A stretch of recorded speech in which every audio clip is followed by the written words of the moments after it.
Nessa aula de hoje, nós vamos começar um dos temas muito importantes para a sociologia do direito, que é a questão vinculada à estrutura da justiça e a sua percepção pela sociedade como um tema de análise da sociologia do direito. O Poder Judiciário, ele se caracteriza, no mais das vezes, por ser, isso em praticamente todas as nações, o mais tradicional dos poderes, e tradicional aqui no sentido de ser algo tendencialmente conservador por natureza, que procura conservar aquilo que se pratica como praxis judiciária, né, como praxis jurisprudencial, e é também, por outro lado, aquele poder em que o acesso para se tornar membro, para se acessar essa atividade, atividade de juiz, se faz de modo menos democrático. O que que isso significa? Normalmente não há eleições, né? Às vezes você pode ter, como por exemplo nos Estados Unidos, algumas das funções judicantes tendo participação popular na escolha dos membros que vão desempenhar aquela atividade, mas via de regra o acesso decorre de uma nomeação eh, monocrática ou colegiada por uma autoridade que pertence eh, ao próprio poder ou a outros poderes. Vamos pensar, por exemplo, o concurso público de acesso a membro do Poder Judiciário. Normalmente as bancas são majoritariamente formadas por membros do próprio órgão, né, da própria divisão funcional daquela justiça. Então, sei lá, aqui no estado de São Paulo, por exemplo, um concurso para ser juiz estadual, a banca é formada por desembargadores é, predominantemente formada por desembargadores do Tribunal de Justiça do Estado, né? Mas às vezes há uma nomeação monocrática, como por exemplo nos casos de ministros do Supremo Tribunal Federal, em que o presidente da República nomeia, ainda que haja uma participação do Senado na aprovação, né? Mas são modos de nomeação bastante pouco participativos da população. É nesse ponto que se endereça a crítica ao Poder Judiciário de ser um dos poderes do Estado que não existe acesso democrático a essa função, né? Em qualquer desses casos, no entanto, há uma exigência de formação em curso superior de direito, e isso também limita o ingresso, algo que não ocorre nos outros poderes. Para ser legislador, você pode ter qualquer profissão, você pode ser palhaço, você pode ser médico, você pode ser engenheiro, né? Basta para isso que você queira se candidatar e receba os votos necessários para essa finalidade. E aí, qualquer pessoa que é detentora de direitos políticos pode ser eleita, né? Basta, como eu disse, que ela se inscreva para disputar a eleição. No âmbito do Poder Judiciário, não. Já há uma seleção, porque, via de regra, as pessoas têm que ser formadas num curso de direito, que, em muitos lugares do mundo, ainda são cursos onde o acesso é bastante dificultado porque existem poucas faculdades de direito. Não é o caso do Brasil, que tem um número bastante grande, bastante elevado de faculdades de direito, mas em outros lugares do mundo o número de faculdades é relativamente pequeno. Quando há concurso, então, o ingresso se baseia na chamada meritocracia, né? E aqui é curioso notar como o desenvolvimento da palavra meritocracia se dá, né? É claramente uma tentativa de fazer isso rimar com a ideia de democracia, né? Mas uma análise, um ingresso, um acesso que se dá pelo mérito.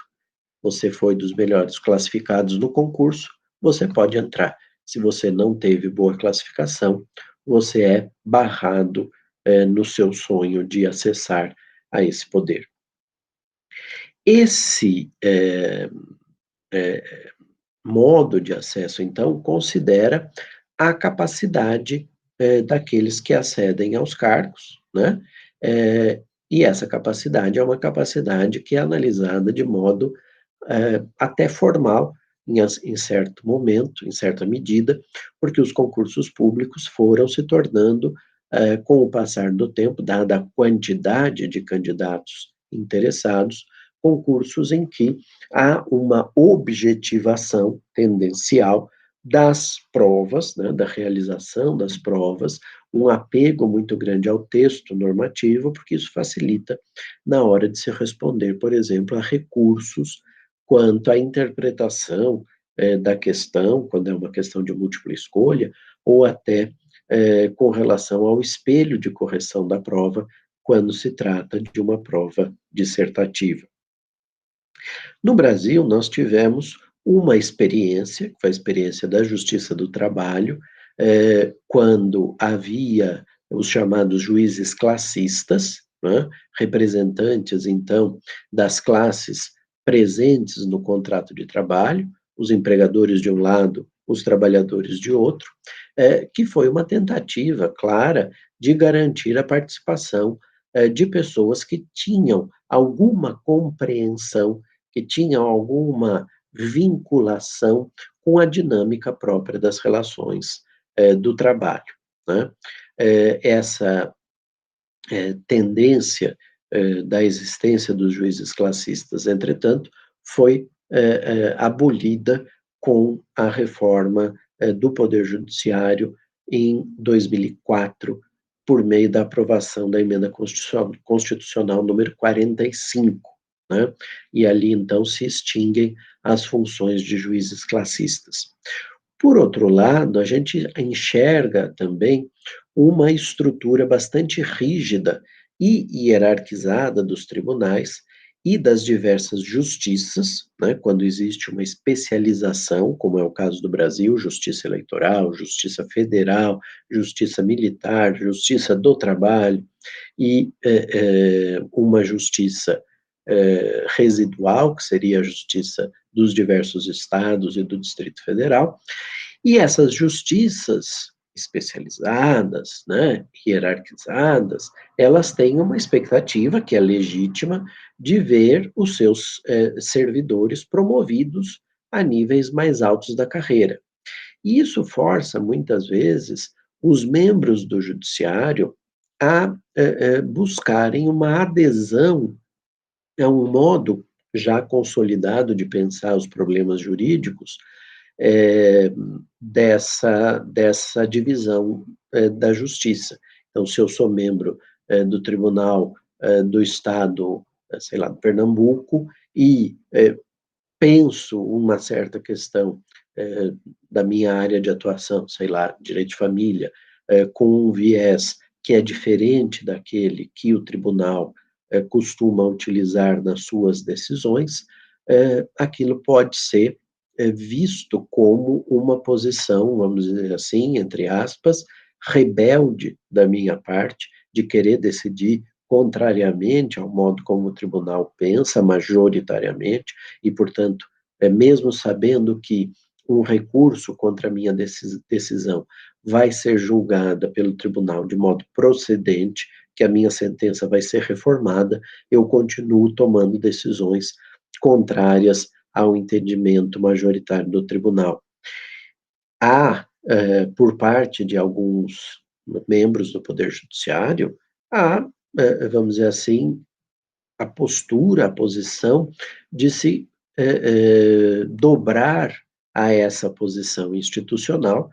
e muitas vezes a gente lê em decisões judiciais, ressalvada a opinião pessoal desse magistrado, ou ressalvada a posição pessoal desse julgador, dobro-me à forma majoritária de pensamento do tribunal para decidir nessa linha, né. Então, você acaba acentuando com esse tipo de comportamento essa tendência de conservação que o poder judiciário tem, uma conservação das situações como elas vêm sendo decididas já de algum tempo, né? E isso pode entrar numa espiral de de um conservadorismo muito intenso. E é por isso que o acesso aos cargos de cúpula, desembargadores, ministros dos tribunais superiores, com exceção do Supremo Tribunal Federal, né, que tem nomeação livre por parte do presidente da República, desde que preenchidos os requisitos de idade, o requisito de notório saber jurídico, de reputação ilibada, nos outros tribunais, houve a instituição, em certo momento, aqui no Brasil, do chamado quinto constitucional. Esse quinto constitucional significa que 20% das vagas do tribunal serão preenchidas por pessoas que vêm de fora do poder judiciário. 10%, então, porque metade deles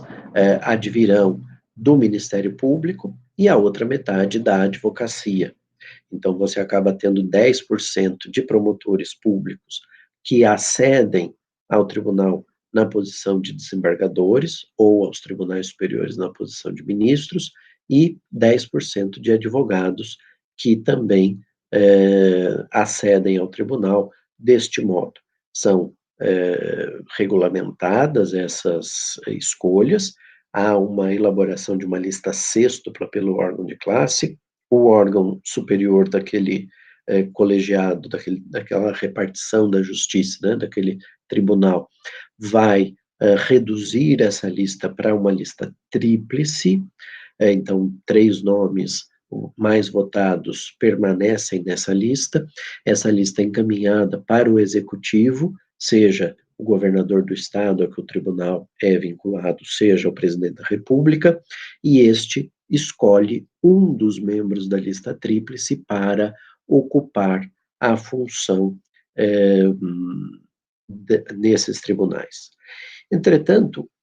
a sistemática de colocação das candidaturas, né, e de campanha, vamos dizer assim, junto aos órgãos de classe e aos órgãos do tribunal, muitas vezes é criticada por alguns, por entender que se trata de um processo pouco claro, um processo que exige essa atuação política e que não garante necessariamente o acesso à lista de nomes mais adequados, ou pelo menos aqueles que teriam uma atuação mais, vamos dizer assim, mais sólida do ponto de vista jurídico. Mas esse é, então, um apanhado geral dos problemas que o sistema de justiça tem. Esses problemas acabam ocasionando, por parte dos indivíduos, né, da população, uma percepção de que, por vezes, o Poder Judiciário não consegue atender aos desejos, às demandas dessa população, e há, então, alguns reflexos no acesso a esse sistema de justiça, que nós vamos analisar na nossa próxima aula.